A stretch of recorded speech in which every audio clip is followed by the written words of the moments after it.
Welcome to Ambassador in the Marketplace. I am grateful you are able to join us today. The mandate of the Ambassador in the Marketplace is to correct misconception, is to suggest a way to thrive in the marketplace. As advertised, I have with me today another minister in the marketplace, in the construction industry and an investment, who will be sharing his experience in the marketplace. Please welcome with me today Mr. Tunde Akande. Welcome. Thank you for having me. Thank you so much for coming. We are so grateful to have you. Please, can you introduce yourself to our audience today? Thank you. Yeah, my name is Tunde Akande. I'm the Group Managing Director of Heritage Group. Heritage Group is a conglomerate of a few other companies that is under it. And we basically major in real estate development and investment. We've been doing this for quite about 35 years now. Personally, I mean, as an organization that I led, and I have other people that work with me, I train basically as a chartered surveyor. That is my area of core competence. And I also have quite a few affiliation with some other professional bodies, within the industry. I trained back in Nigeria. I graduated from the University of Lagos in 1991, where I studied estate management, and which of course prepared me for the industry, because that's the industry I want to be in. Yeah. And because I'm so passionate about construction and all of that, I went back, I think 1997, to do my master's degree in construction management. With that, I felt I was really ready and prepared to go into the industry. And I was also very fortunate, will I say maybe lucky, upon my graduation and the compulsory 1 year mandatory service that you do back in my country, Nigeria. I was lucky to be engaged by one of the best firm there, one of the premier and very prime real estate firm in Nigeria then. But working in the place, and my first 3 months, what I went through just resonate with my childhood ambition, what I had always wanted to be. I always wanted to be an owner of my business, an employer of labor, and be able to do things by myself. And so I saw the dynamics of that organization and what they were doing. And that really fired me up. I didn't stay long in the organization because of that drive that I got. I got headhunted quite early by another firm that also this time more into development and construction. And not just get hunted out, I got added to a managerial position. And at that time, I don't really think it was just by God's providence, really, because I hadn't, gathered enough experience to actually be in that position. But I was that kind of person that, I have those zeal and the passion. So I guess that's what the organization saw in me, and they headhunted me. And so I went into that, and that was just the beginning of it. So around that time too, there was just God factor in it as well, because just around that time, I had just given my life to Christ. And I said, wow, okay, this is a new life. The passion and the zeal all combined together. So I went to church on a Sunday morning, and there was this ministration going. I still remember the pastor in that church then was talking about, people to get sacked on their role. And you also know too that the employee also could sack the employer. And I said, oh, really? Employee could sack the employer? I think I'm in that position. With what is going on in this place, and with kind of passion and zeal I've got, I think I need to sack my employer. That was on the Sunday. And I got to work on Monday. Here I was. I never thought of all this why. And I got to work on the Monday morning, and I did my letter of resignation. And my MD said, they should just call me over, because I was the manager. He was saying, look, are you sure what they're doing? Has something gone wrong? I said, no. I said I wanted to leave. Mind you, at that point, it wasn't as if I had it all planned. So I left the job, actually, and that was it. I left that job, and I looked at it. Within my industry, I had gotten so fast and rose so rapidly that I had gone above my contemporaries. I could no longer go back into employment. Or it means that I have to come down on whatever my earnings will be. So I felt, well, the other way around is just to, take the bold step, get into the market. So that was how I went. I set up my firm. That was in April 1994, and honestly, it's been interesting. So that was how I set out. With the faith, really, that's what it is. With the backing, I felt that God, I've taken this decision. I knew that I have the backing of God to do this, and that was it, But in all of that, I really want to thank you for having me here. Wow, that is quite a very interesting story, and how God can take you from step by step. And the other thing is about the fact that, hearing a word and just launching out and just taking that bold step and having to sacrifice and things like that, you have to drop that to follow what you believe, is God leading you to move forward, and how we just want to celebrate that. So what is the myth around your industry, being in the investment and the construction industry? What would you say is the myth to the industry? Well, thank you. Myths are, they are basics of, life. Basically, these are reality. Whether you are in the investment, construction, wherever you are, there's always a case, can I afford it? Have I got enough money to do this? Or I need to have the right skill to be able to do it, or it's not the right time. All these things, they happen. But for me, I see them as a kind of mindset, as it were. In the construction industry, because of what it entails, a lot of people always feel that they need to have all the money before they can plunge into it.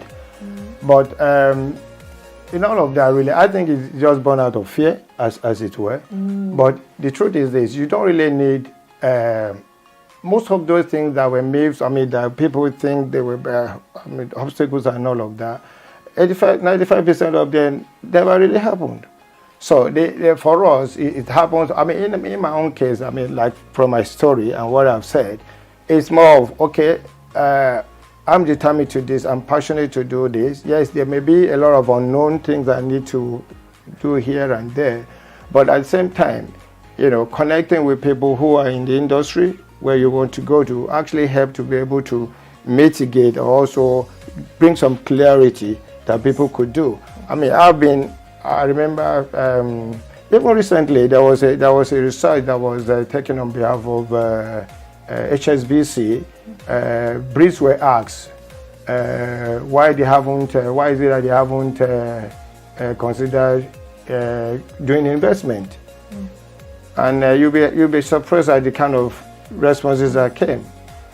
Majority, which about 45%, say that they haven't got the resources, to be able to do so, and I think about a quarter of that, 23%, said that they will need to have the right set of skills to be able to venture into it. And one in other 5 thought that they are worried of losing money.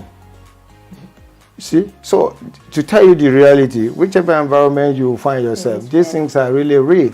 But I think the driving thing is that if you actually have that passion and you have the vision to do something and you really want to get it done, the first thing is that just get on it and and let everyone. You can't get it all together from the beginning anyway, but you try it one at a time and you begin to see the results. So myths are real, but the focus and the dream that you've got should be the basis to move on.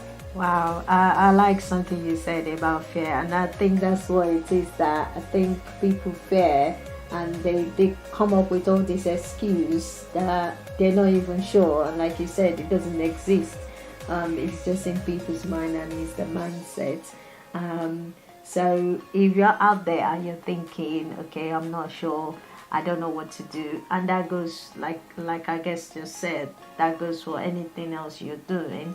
Find out somebody who's already doing it. At least try and get rid of that myth in your mind, and so that you can launch out and start, and you're not going to get it together, like I guess just say you're not going to get it together in the first instance, but when you launch out, you'll be amazed what you can get out of it. That is just amazing. What's the biggest ongoing challenge you are having currently in your role, obviously in business wise? I know COVID is interesting, and COVID kind of hits, COVID hits the whole world, and I know that some people during that period, obviously construction and everything stopped. However, they said COVID is over. I'm not sure. How has COVID affected you, and what are the challenges now? Oh, yeah, well, like you said, nobody really thought or envisaged such could happen. I mean, in the economic sense, economists will give you prediction based on the working of, economies in the nation, and so this is going to happen. But COVID was just a sudden, thing that happened. In our own case, really, it hit hard. Remember that before then, 2008, we in the financial industry had gone through this serious crisis, the depression, the economic depression in 2008. And for someone like us who were mortgage brokers and real estate, we were actually the first to be hit with the aftermath of that. And just coming out from that, things seem to be settling down about 5 years or 6, 7 years down the line. But in our case, the effect is very more on us and our projects in Nigeria. Because at that time, we had moved into the Nigerian project. We had acquired this large expanse of land, about 25 acres of land that cost us hundreds of millions of naira, and had put in all the resources without borrowing. So it was a big challenge. And also going into Nigeria, we also noticed there was this skill gap. Where in the construction industry, the quality of finishing that we're looking for the kind of product we want to push out, the local artisans don't have that skill, so they need to scale up. So with the skill gap, so we were thinking, okay, what can we do? The rational thing to do as a business person would be, okay, let me go hire wherever around, because you could get those one from other West African countries who have those skills. But we just felt, oh, this is an opportunity for us to do a kind of give back to our community. And we said, okay, let's set up another company that will train, a kind of a vocational training center that will train our artisans and give them the skill gap. So we set up this business, a company called BMS. BMS is a building maintenance and services that was going to be doing the kind of handyman that you find here and train artisans. So just when we are putting millions of naira, I think as I that we spent close to between 45 to 50 million naira in setting up the business, buying the machinery, bringing vehicle, branding and all of that. And we actually also sent the first 10 set of artisans for training, because then we set up the training, vocational training, but we outsourced a training institute with a local training institute, one of the institutions to deliver that. So we've done all of that, and suddenly COVID came. Wow.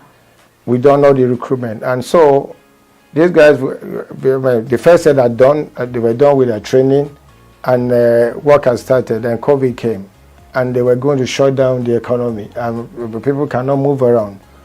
So we shut down actually, and we felt, okay, let's see. And the kind of work we're doing is not a work you do virtually. It's a physical, it's handyman. You have to go to people's house, fix this, fix that, and do that. So it was really devastating. To be honest, we have not come out of it, because we just had to shut down that company, even as I speak. I was just thinking now that 2024 is coming. Just last month, I started planning, okay, let's see what we're going to do with it. In fact, there's a meeting I scheduled in the city of London for next week, still trying to get the availability of that particular person, see how we can headhunt someone from here who already got the skill, because rather than going to train again, we could jumpstart it now, headhunt someone, maybe a diaspora who is there, that be willing to go back there and do whatever. So it was really a big hit for us. But by and large, we're good, and I think we've overcome that. And I think, thank you, because it's about being able to recover from COVID. And I think COVID has impacted on a lot of industry. And I think construction and investments is definitely one of them. And being able to come back and, talking about the project that you're talking about, it's quite rewarding to see that you can recover after such a thing. Thank you. Great, excellent. So my next question is, how do you represent Christ in the construction and investment space? Because you will deal with people of different faiths and different beliefs, and people who want to compromise or who want something for nothing. How do you represent Christ in that space? Thank you very much. Well, I will expect that will be asked anyway. You see, for me, I think Christianity to me is more practical. I'm a very pragmatic person generally. And when I believe in something, you can read it all over me. I think for Christianity, I don't, in our own case, the way I project is more like, what I do, you can, I think it's also in the Bible. I think it's the book of Acts chapter 11, verse 26b. They said people were first called Christian in Antioch. And why were they called Christians? Because they just perceived that they were bringing some attribute and behavior like Christ. So Christ-like living. That was what brought about Christianity. So for me, really, I believe, from the way I project that is that I don't go around to tell a person I want to do business, I'm a Christian, I go to this church. No, you can pick that from what I do, my actions, the way I conduct my business, and how I relate. And over time, you'll be able to, and I've had several testimonials coming back and say, oh, wow, when we first met you, we just felt that, but over time, we just discovered that, there's a way you do your stuff, and that has helped us to build not only our client base, but the trust in our business. So the three, of course, although the dynamics in the dynamics in different economy and market is different. In the United Kingdom, you still have to face with that anyway, because people are very diverse in their beliefs and all of that. But it's more difficult back in Nigeria, because even as a Christian, the truth is that everybody has this kind of mindset thing. You cannot actually control what flows through your mind. And being a Christian, the basic thing is that your spirit got saved. Your soul and your body are somewhere else. And oftentimes, you're going into a transaction and you've said, I'm a Christian, within yourself, not actually mentioning it to someone. And things were coming through, demands were coming, things that you find that, no, shouldn't be. Of course, it's coming with some fantastic reward that will come with it. And the first thing that will cross your mind is, wow, I think I can go for this. It's natural, really. Yes. But the thing is this, as a child of God, really, there's a silent voice that is also saying to you, maybe a little more mild, say, no, Tunde, no, don't do that. But the stronger I say, wow, this is the opportunity you've been waiting for. You understand? So with that consciousness that, look, it's my spirit that God saved, and every other time I need to actually battle to struggle with that. But the thing that actually helped me as a person, grace basically and the mercy of God, is that I come from a background of, the kind of background I had upbringing I had, such that, look, you should be upright in what you're doing. Integrity is very important, and that anything that comes easy, that you cannot actually justify how you get it, it's just the beginning of it. It bigs you into more and more other things. And for us, really, it's helped us. And people that we have, most workers that work with us, they come in with this kind of mindset. They go out sometimes for deals, for marketing, and they come back with some fantastic deals. Some will say, we've met these people, they said they wanted to buy some of our units, but the price is this. Let me just talk about. But they said we could add, if we don't mind, we could add about 2 or 3 million naira more into it. That's not a problem. The other party will pay. We'll just give them whatever. And my marketers will come very excited. They say, I've been able to. We're selling 10 units here. These people, this company wants to buy. And after listening to that, I was just laugh. I said, you know what? We can't do that deal. He said, but everybody is doing it. I said, sorry, we can't do that deal. We are willing to deal, on a business, we'll sell exactly. We can give them whatever we want to give out of what we're earning, but we'll not allow them to overprice, put extra money on it. It's against my faith. Yeah, we've lost businesses that way, I must tell you, and it can be very painful. But I felt that if I've been doing this all these years? Am I not going to change now because of peculiar situation? And the truth is that we've been faced with a very serious situation whereby we really needed the money.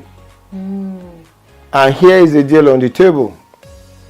And I slept over. I said, no, I'm not going to do this. So that's how we've gone so far. Thank you so much. And I think it's been that light that, their influence you're having on your workers, that they know that, because some of them, I'm sure they will be like, don't even bother, he's going to say no, so don't, there's no point even coming back. And I think that changed their mind as well, that, we need to work with integrity and we need to do business with integrity. And God honors that, because when we cast our bread on water sometimes and we just believe God, and God, I'm standing up here for you and I want you to, turn around. And we've talked about all the business that you're doing that God has brought your way. And we thank God for what God is doing with that. Thank you. Thank you for that again. I just wanted to ask, there must be some pros and cons about real estate and investing, because like you said earlier, people get jittery about investing because they think they're going to lose money. I'm probably one of them. What are the pros and cons? So if people are thinking about going into investment, what will you say are maybe one or two pros and cons about investing? Thank you for that question. Well, investment generally, just like we talked about the myth and all of that, maybe we could just break it down more into real estate, for instance, which is more of a familiar terrain for most people. In real estate, one of the advantages or the pros we can say is that real estate gives you the opportunity of a cash flow. You can have regular cash flow, if you invest into real estate. That's just one. In real estate also, you have the opportunity to leverage in terms of, you have little money, you can borrow money and you start benefiting from what you earn, what you borrow to whatever you get. That is a very good advantage. Also, one of also things is that real estate appreciates over time, and that appreciation could actually give you a very, very good return. For instance, in the area of cash flow, where you buy a property, and buy to let that a lot of people do, oftentimes you say you buy a property, you rented it out, and you're getting the rent on it. The difference between the rent you pay and the mortgage you pay sometimes gives you a kind of what we call positive cash flow. After paying your mortgage, you still have extra money to come in, and that money comes in regularly. That's one of the beauty of real estate investment. In the area of appreciation in value, it's been proved over time that between every 7 to 10 years, properties in the UK double in value.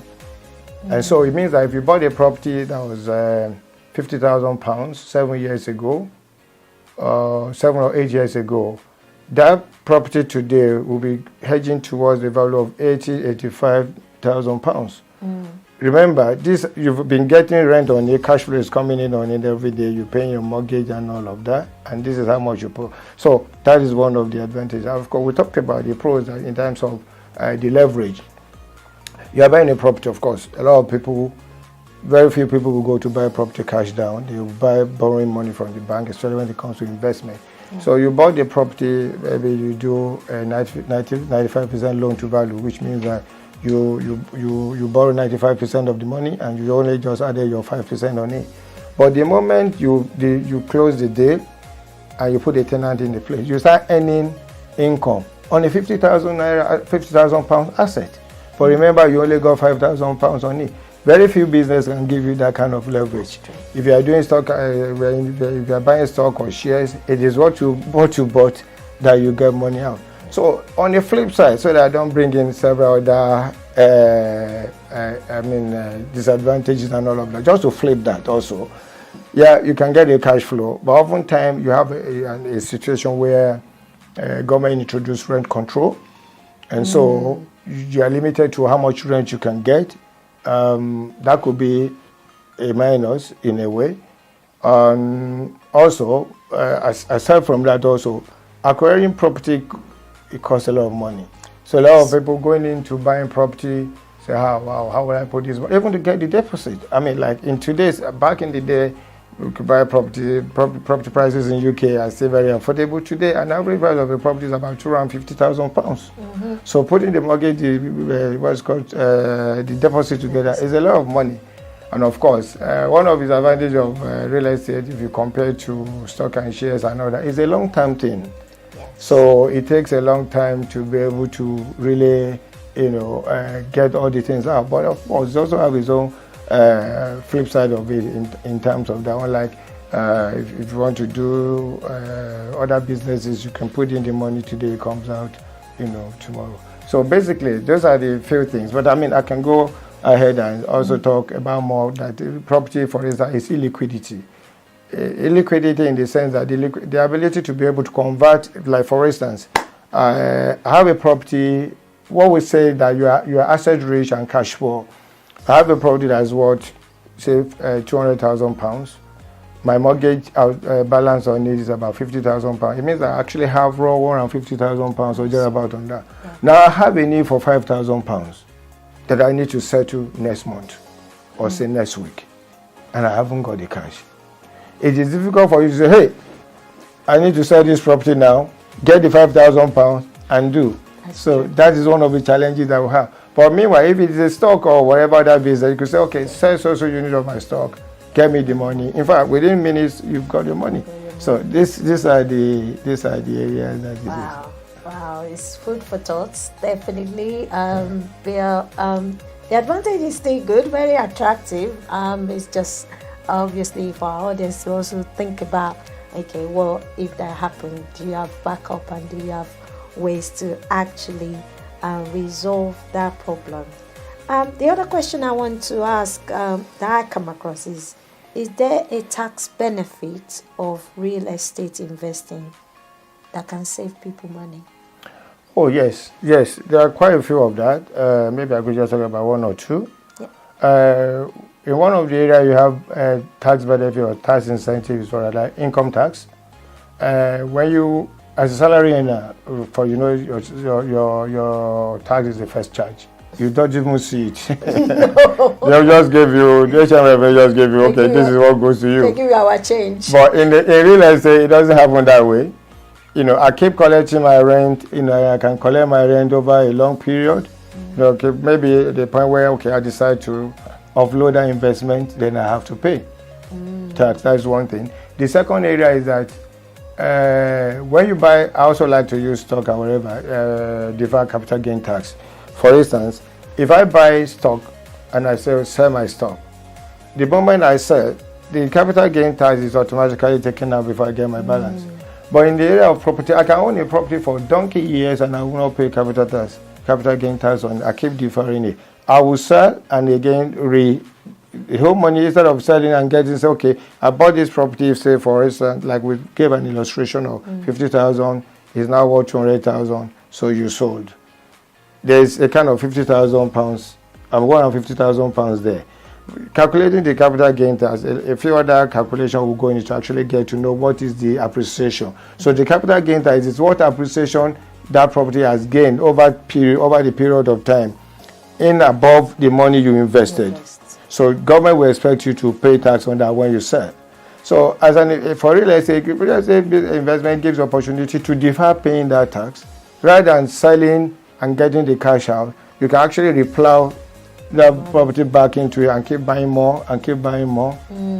You understand what I mean? So these are some of the opportunities, that tax advantages that you have in real estate. Of course, also depreciation is also another area where you also, save money on tax. Wow. I need to educate myself on this. I shall go and find out more about it, but it's good to really know that, because some people think, oh, I'm not going to save money, or is the rent actually going to cover my mortgage? And there is all sorts of questions, but it's good for people to know that it can actually be an investment that can actually save them task. So how do you handle people who want to invest by faith? Wow, that's a good one.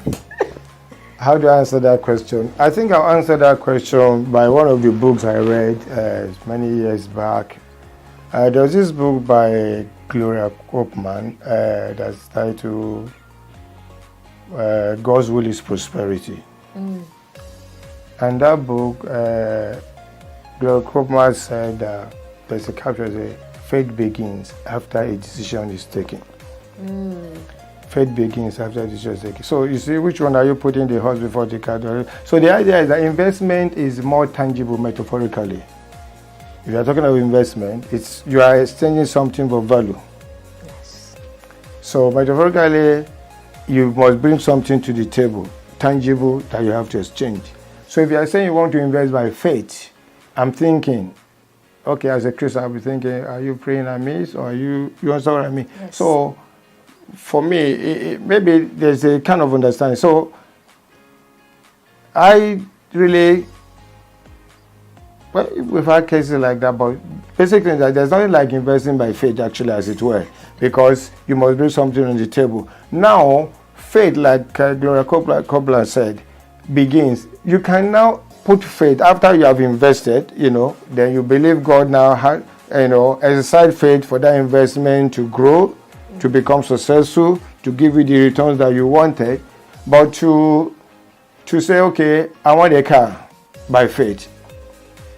Okay, so you just walk to an auto dealer shop and say, I need this car, without parting with money.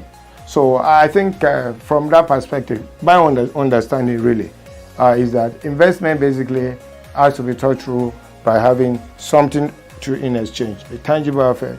Then faith comes also after you have taken that decision, you've parted with substance, And of course, if you actually look at the Hebrews chapter 11, verse 1, what does it say about faith? The substance of the hope or the evidence of things you have not seen. Yes. So I think a Christian, we should not, it will be very interesting when people really feel that way, and so people still do feel really. Thank you. Thank you so much. I think I always love when people say, I want that house by faith. And you're thinking, okay, what are you doing? And I like what you said about faith.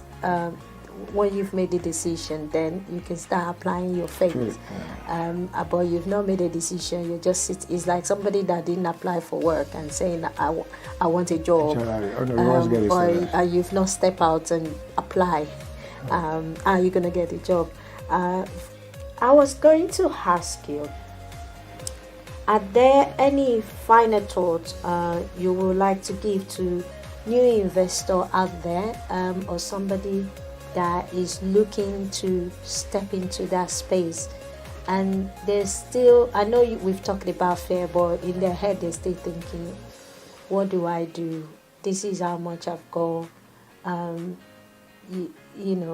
I've heard that, okay, you can use other people's money or things, but how does that work? What would be your advice for them? Yeah, for me, really, I think for those who are contemplating going into investment this time around real estate, I think it's more of a doing thing. Stop enough of the analysis paralysis, comparing and comparing. Just take the action, take the bold step, and you flow along.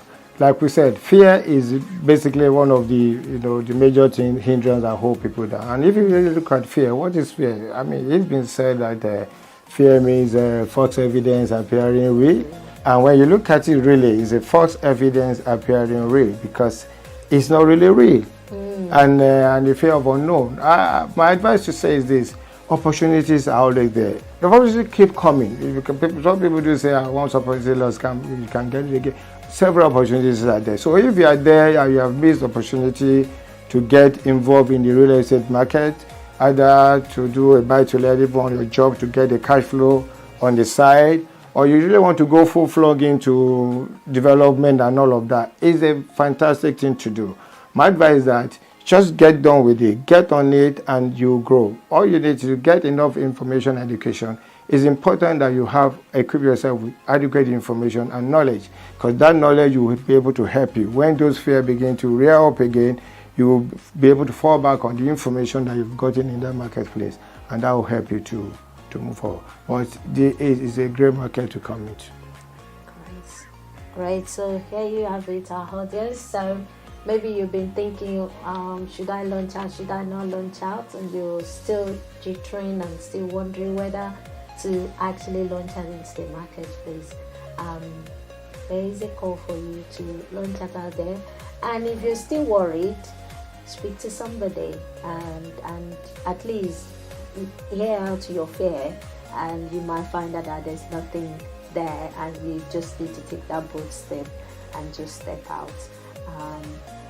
It's been great having you today, and I just want you to speak to our audience about what you do and how they can reach you with your services and your product. Thank you very much. I think I'll start from the last. We've been giving back over the years, and if you read my profile, I devote personally a good chunk of my time into mentoring. And we do that here, also back in Nigeria, setting up the vocational training and all of that. Are just one of those things I will do. So I'll be more than willing to take you through the steps if you are thinking of, particularly the young ones really, if you are thinking of venturing into real estate investments, you want to do things that falls within the construction industry, I'll be more than available to to walk you through the process and also mentor you on that. Now, talking about our products, we create opportunities every now and then, and we as an organization, a UK-based company, doing projects back here and there. We have products particularly for Nigerian diasporas living within the UK who are thinking of actually doing business and getting cash flow from Nigeria. We talked about that so much, and a lot of our people send money back every now and then to help families and to do that. And the project we've done as a UK company, looking at, okay, how can we close this gap and all of that. The housing project we're doing in Nigeria today are the kind of investment properties that you'll find in the United Kingdom. We're doing 1 and 2 bedroom buy-to-let apartments that gives you a cash flow, a regular positive cash flow, and with the opportunity to also acquire them through mortgage. And what that means is that buying into those properties, aside from the fact that these projects are located in the new coming industrial hub, there are already tenants by corporate organizations that can pay very good rent on them. You could turn them to Airbnb, you could do a short let, and you could do a long lease on them. And these properties, you have a guarantee rent of about 2 years upfront on this property. So we believe that is one of the opportunities we want to give to our audience who are diaspora, who may be thinking of doing things back there. And of course, the other project we have and the product we have is what we call land banking. I think it was in August when we had an exhibition somewhere in the city. I was also a resource person in that particular event. And someone was saying that any money you took to Africa, particularly Nigeria, forget it, it's all gone there. So I waited for my turn for my presentation. But I was telling the guys that were about me, I said, no, that's not true. We've proved it, that is not. So when was my turn? And I said, no, that's not true. We went in our project, did a project that gave us 150 to 200% appreciation within 2 years. So the money we took here to Nigeria to do that project, we were able to multiply it. So we were able to prove to the audience and say, look, we took this source of money back to Nigeria to acquire this project, and we've done this project, and these are the metrics, these are the figures. We're able to show 200% appreciation. As a matter of fact, we're actually converting and repatriating those funds back to the UK. So it's possible you could do that. That's a big opportunity that we think our audience will be able to take advantage of it. And also, I have my book here. This is one of our books published 2015. It's actually it's a compendium actually telling you about how to profit from property investing. This book will give you all the inside tracks, all the information you need to be a successful real estate investor. That is one thing. And of course, which I didn't add before, that here in the UK, we also run a mortgage broking firm where we provide services in mortgage advising and insurance. We also do advising in conversion and planning approval. These are areas that we feel that if it's something that interests you, we'll be willing to share knowledge with you and provide you services in this area. Thank you for spending part of your day with us to enrich us with the knowledge of construction and investment, and for letting us know that we can actually thrive in that area. Thank you so much. Thank you. It's been a pleasure having you on the program.